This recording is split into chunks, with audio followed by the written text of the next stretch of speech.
This is week 13. We move out of the relative safety of the northwest coast across the mountains and into the interior of Canada in the boreal forest this week for the what we refer to as the subarctic.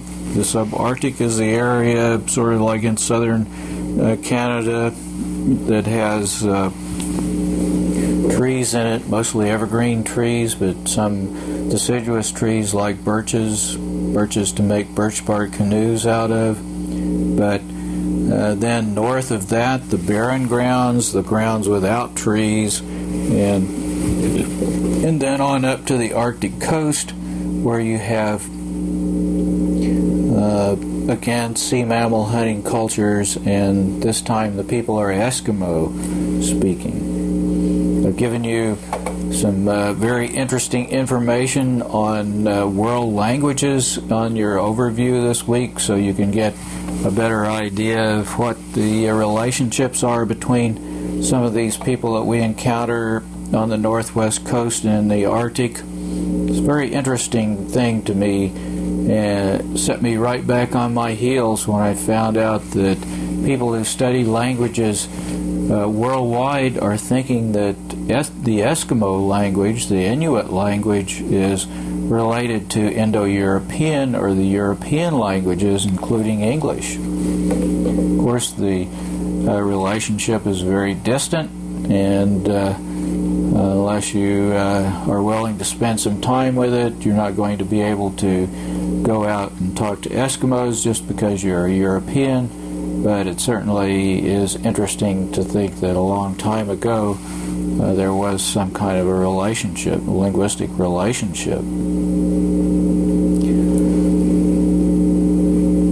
Living in the Arctic is, to say the least, dangerous. You have to know what you're doing to stay alive there. You have to have tailored clothing.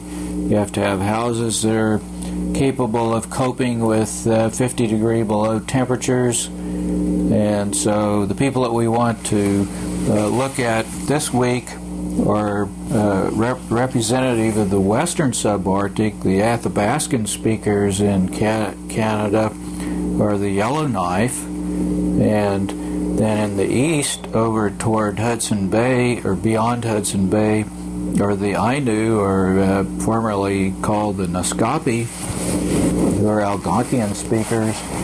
Remember, we ran into Algonquian speakers a long time ago along the east coast, in Massachusetts, around Chesapeake Bay, and here are their most northern neighbors, the Ainu, who live up east of Hudson Bay.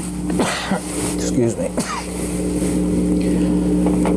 Then we'll turn our attention to the Inuit, who live along the north coast of Canada. Of course, there are the Inuit are scattered all the way from Alaska to Greenland, a matter of 5,000 miles, I believe.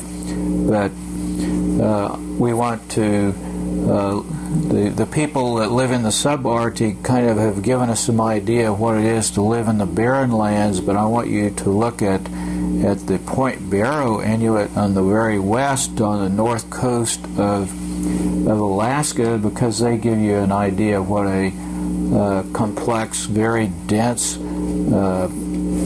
Eskimo culture would look like.